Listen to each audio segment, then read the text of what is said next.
Dalam fikih Bapak Ibu, yang berhak memandikan jenazah laki-laki ada 12.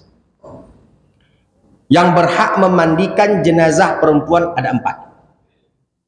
Jadi Bapak Ibu yang dimuliakan Allah, ketika kita punya ayah meninggal dunia, yang berhak pertama sekali memandikan ayah kita itu adalah ayahnya dia, alias kakek. Kalau tak ada ayahnya dia, ayahnya ayah, maka ayahnya ayah. Kalau tidak juga ada, maka jatuh kepada anak laki-laki. Itu secara urutan fikih, Pak. Nah, istri apakah boleh memandikan jenazah suaminya? Boleh, tapi masuk kepada kategori nomor 11. Kalau tak ada lagi Bapak Ibu yang memandikan jenazah tersebut. Jadi oleh karenanya kalau kita kaji, kalau kita simpulkan bahwasanya anak laki-laki lebih berhak dari segala macam orang, mau itu Pak Imam, tokoh masyarakat dan lain sebagainya, bahkan sampai dengan ibu kandungnya sendiri, ya, yang adalah istri ayahnya, maka dia jauh lebih berhak dan didahulukan dalam hal memandikan jenazah ayahnya tersebut. Jadi Pak, saya punya orang tua. Ayah saya meninggal dunia. Saya jauh lebih berhak Pak memandikan ayah saya ketimbang ibu saya memandikan ayah saya. Kenapa? Secara urutan fikih anak laki-laki memiliki kedekatan dengan ayahnya secara nasab, secara emosional. Dan kita kembalikan kepada hukum asal, laki-laki memandikan jenazah laki-laki, perempuan memandikan jenazah perempuan. Jadi anak laki-laki jauh lebih berhak ketimbang imam atau tokoh masyarakat setempat secara perspektif 4 madhab, dan termasuk diantaranya fatwa-fatwa kontemporer seperti fatwa yang difatwakan oleh Syekh Muhammad bin Shalih Al-Utsaimin dalam fatwa Nurul Al-Darab jilid 2 halaman 911. Jadi Bapak Ibu, anak laki-laki lebih berhak memandikan jenazah ayahnya ketimbang siapa? Ketimbang orang lain dalam kompilasi hukum Islam.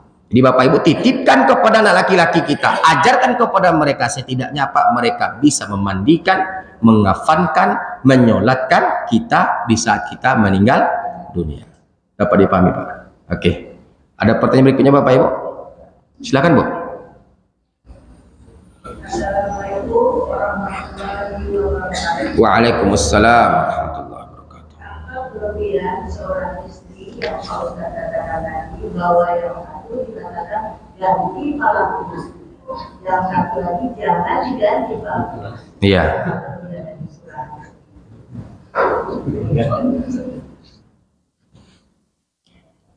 Di situ Bapak Ibu, kalau saya bentangkan syarahnya secara mendalam, Nabi Ibrahim alaihissalam menilai istrinya Nabi Ismail itu adalah istri yang durhaka, istri yang tidak bisa menjaga kehormatan suaminya, istri yang tidak bersyukur atas pemberian suaminya, istri yang tidak qanaah, istri yang melakukan kemaksiatan dalam bingkai nusyuz, durhaka kepada suaminya dalam ucapan.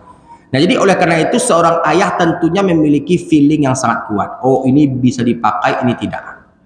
Makanya Bapak Ibu kalau bisa kita menikah itu nikah atas ridho ayah ataupun ibu kita. Jangan pandai-pandai Pak. Ustadz, sekarang bukan zamannya Siti Nurbaya, iya Pak Julian. Tapi biasanya orang tua kalau memberikan atau mencarikan jodoh untuk anak-anak mereka menggunakan feeling yang kuat. Bismillah, insya Allah, sebagaimana apa yang dikatakan oleh Imam Ibnu Jauzi, feeling orang tua tuh Bapak Ibu jarang meleset. Jarang Pak. Jarang meleset. Pilihan orang tua tuh Pak biasanya, walau tak semuanya Bapak Ibu, biasanya jarang meleset. Contohnya kita Bapak Ibu. Zaman dulu Bapak Ibu kita nggak ada yang namanya, mohon maaf, pacaran nggak ada Pak. Zaman sekarang kan Pak pacaran fitnah yang besar sekali zaman sekarang Bapak Ibu. Nah dulu Bapak Ibu kita dikenalkan, dijodohkan, dinikahkan. Alhamdulillah Allah Ta'ala berikan kepada kita kemudahan, keberkahan pada rumah tangga kita. Nah, jadi oleh karena itu Bapak Ibu perlunya peran orang tua dalam memilihkan pasangan untuk anak mereka. Kenapa? Orang tua memandang calon istri anak laki-lakinya atau calon suami anak perempuannya memandang dengan firasat atau feeling yang hanif. Makanya Pak, Bapak kalau mau nikah lagi Pak.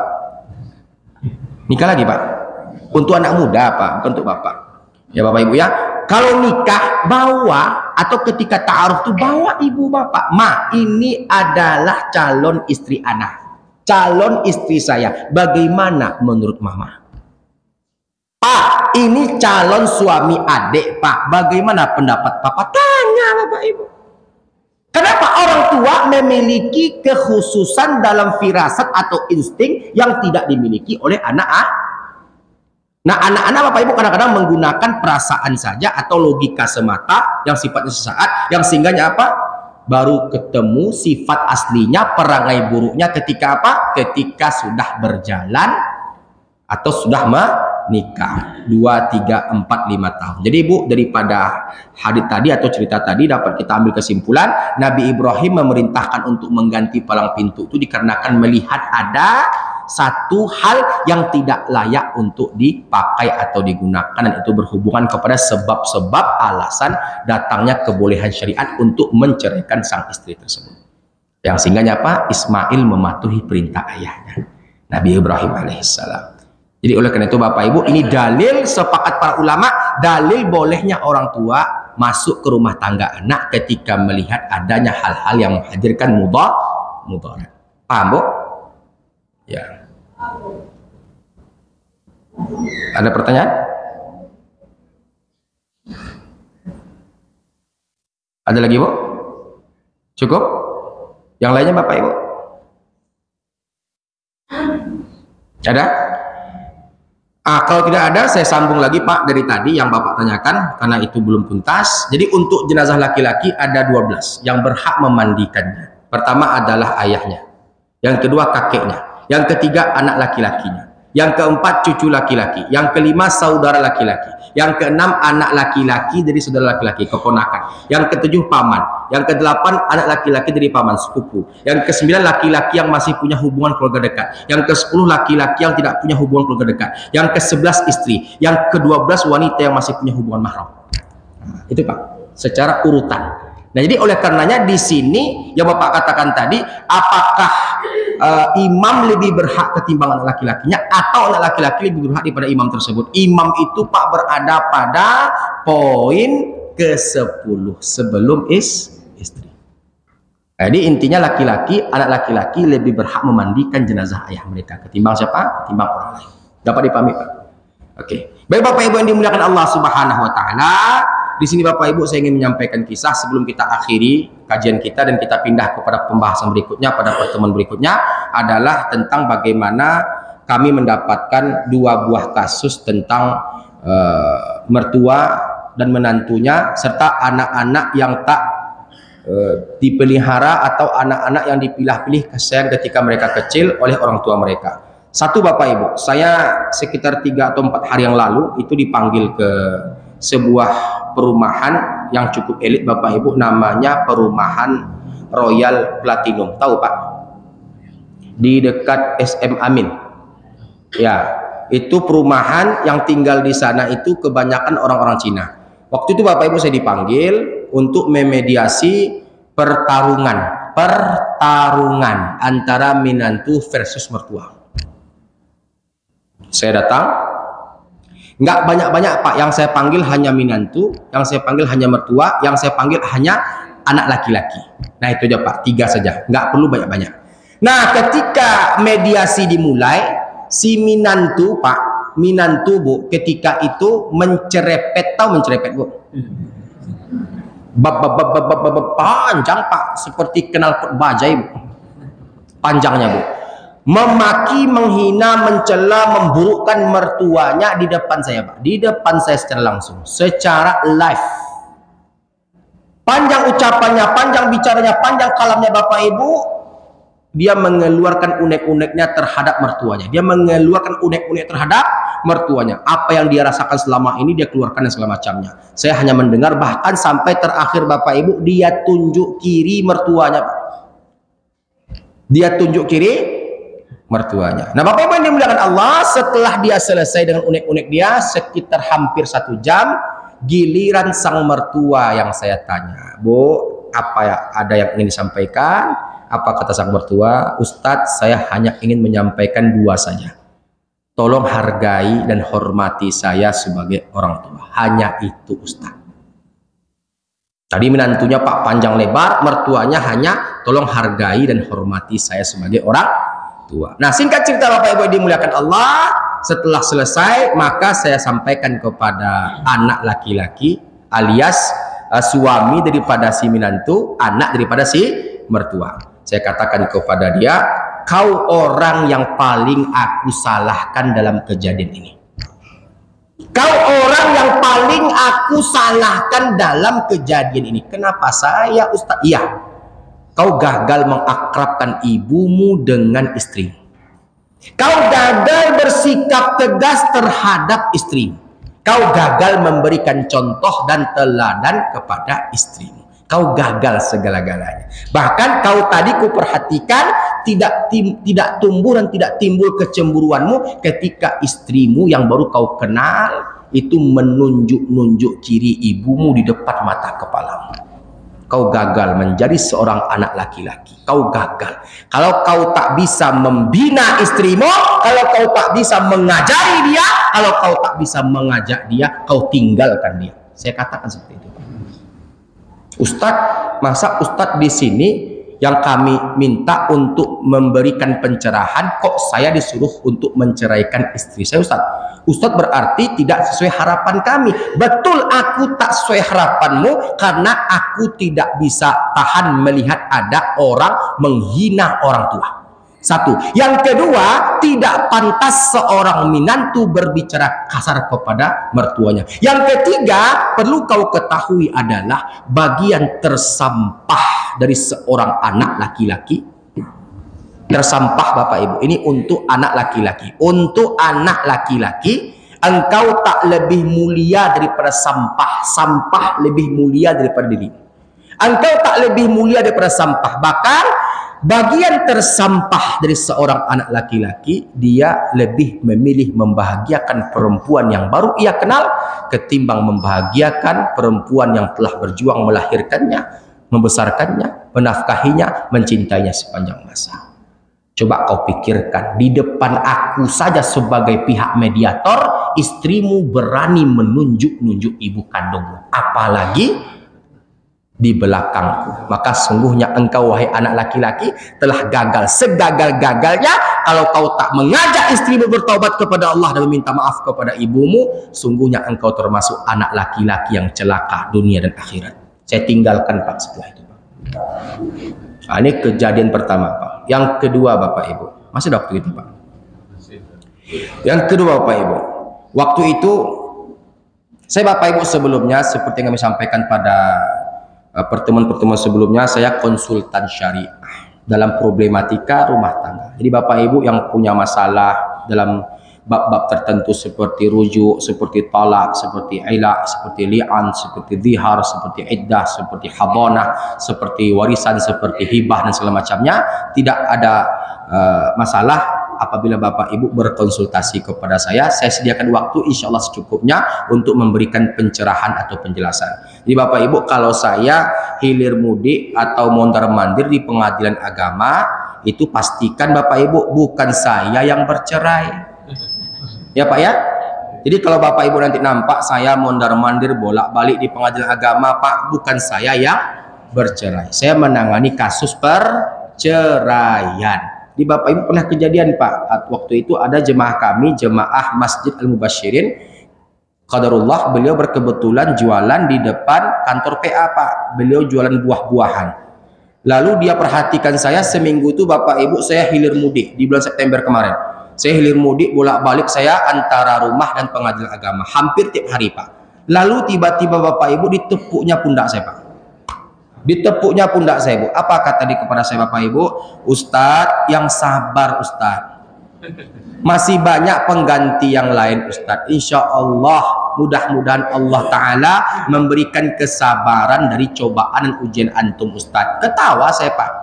Apa maksud Bapak? Ustadz bercerai kan? Bukan saya yang bercerai Pak. Ini Bapaknya bercerai. Oh bukan Ustadz. Bukan Pak. Jadi oleh karena itu Bapak Ibu, ini menjadi pekerjaan kami di samping kami berceramah, di samping kami dosen Bapak Ibu yang dimuliakan Allah. Nah Bapak Ibu yang dimuliakan Allah, waktu itu saya pernah kedatangan tamu satu keluarga besar. Terdiri dari orang tua, anaknya 5 Pak.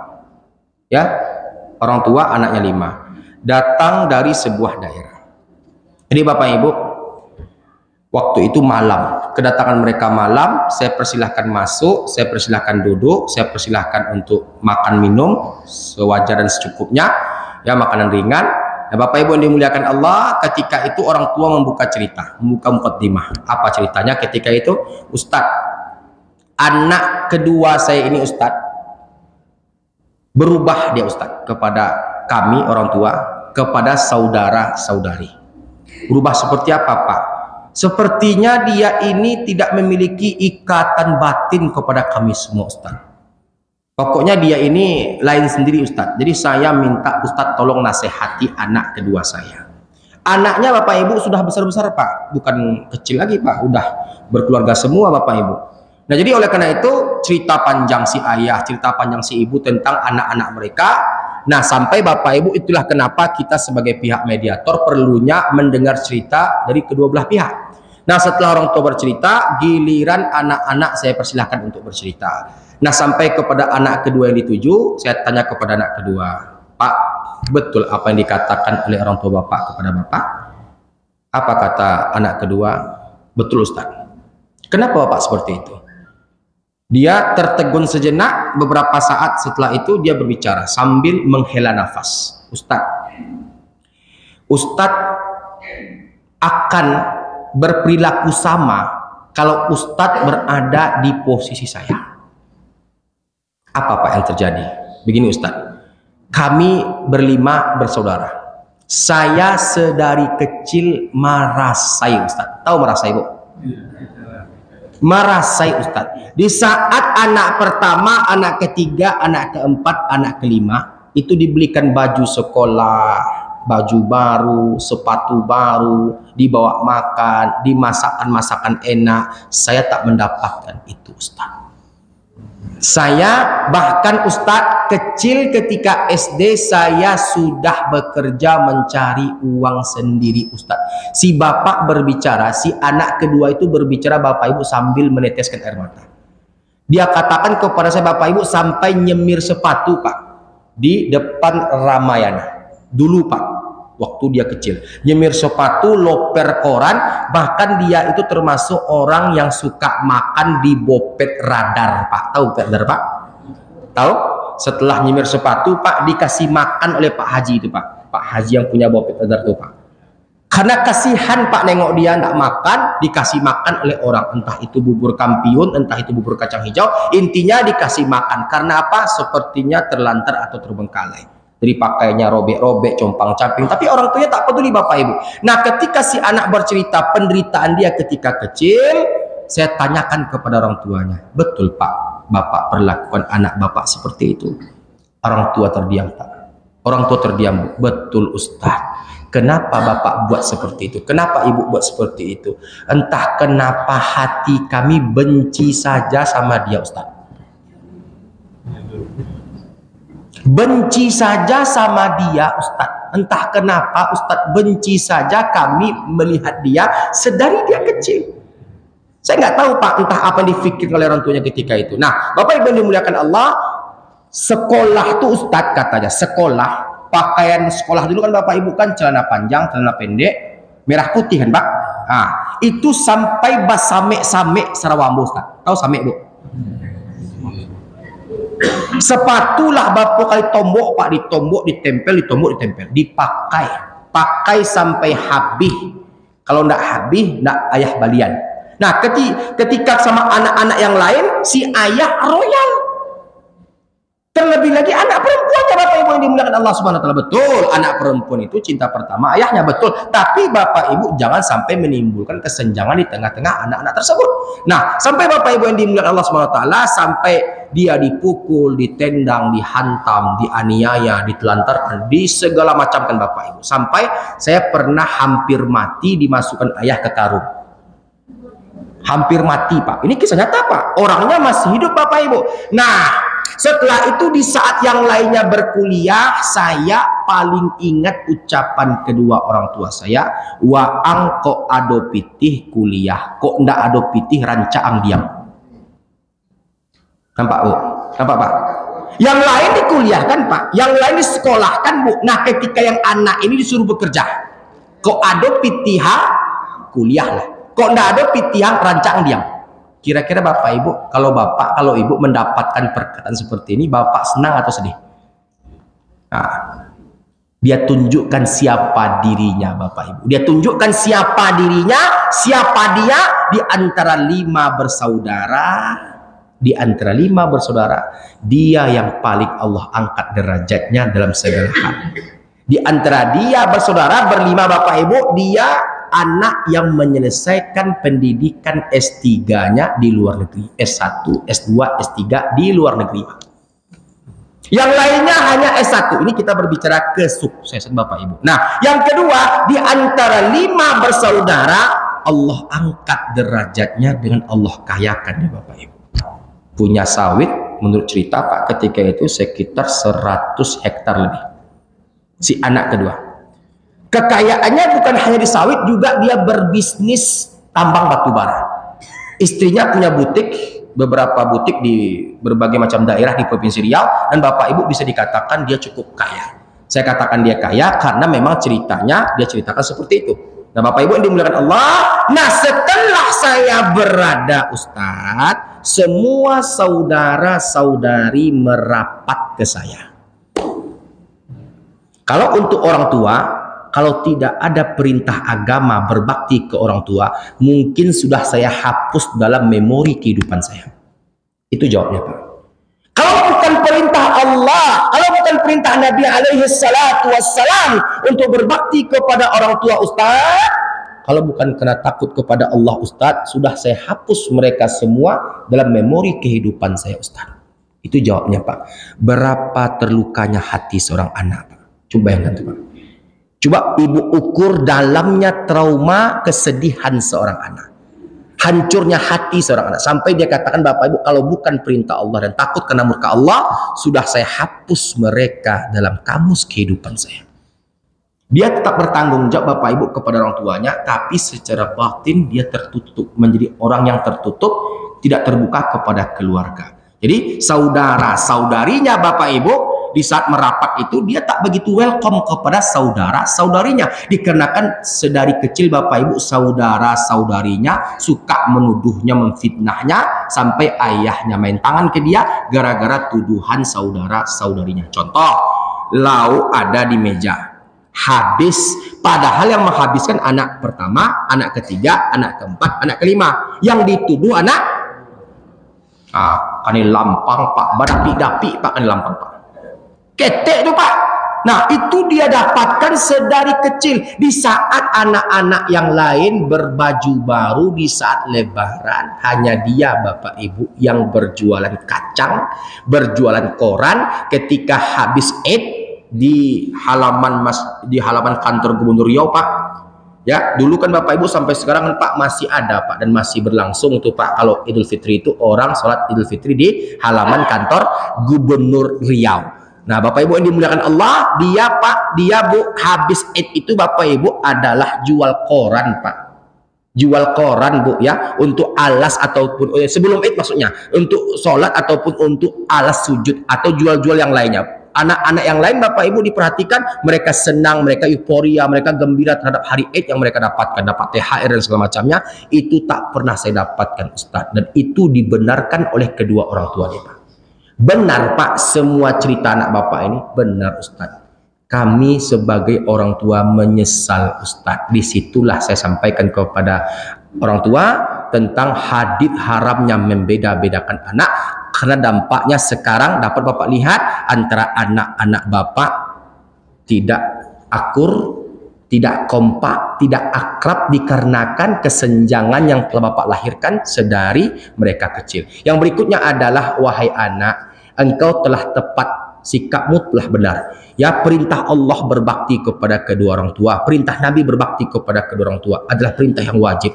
Sezolim apapun orang tua engkau kepada dirimu, sezolim apapun orang tuamu kepada dirimu, engkau tak punya hak untuk membalas mereka. Maafkan mereka, maklumi mereka, berikan maklum kepada mereka, karena sungguhnya yang berhak memberikan pembalasan itu adalah Allah Subhanahu wa Ta'ala. Engkau tak punya hak untuk menghukumi mereka. Maafmu insya Allah akan menggugurkan dosa-dosamu. Nah, Bapak Ibu yang dimuliakan Allah, banyak di antara kita yang terkadang tanpa kita sadari kita membeda-bedakan anak kita, berpilah-pilih kasih sayang kepada anak-anak kita. Ketika anak kita miskin, kita lengah.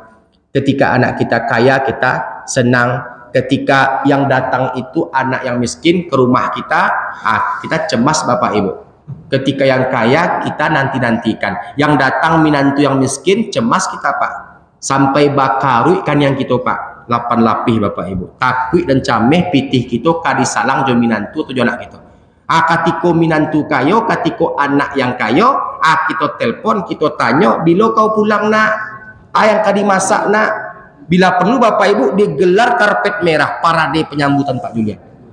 Kan begitu Pak. Jadi pilih kasih sayang Bapak Ibu yang diberikan oleh orang tua kepada anak-anak mereka berpotensi melahirkan kegaduhan, berpotensi melahirkan kesenjangan dan pertengkaran di tengah-tengah anak-anak tersebut. Jadi jangan sampai kita menjadi orang tua ya yang tak berlaku adil kepada anak-anak mereka, karena sungguhnya ancamannya tak main-main, tentunya neraka Allah Subhanahu wa Ta'ala. Ada sebuah kalimat yang ingin kami sampaikan kepada kita semua pada pagi hari ini, bahwasanya anak atau minantu yang kita sepelekan, yang kita remehkan, yang kita anggap tak penting, Bapak Ibu yang dimuliakan Allah Subhanahu wa Ta'ala, ketika mereka bangkit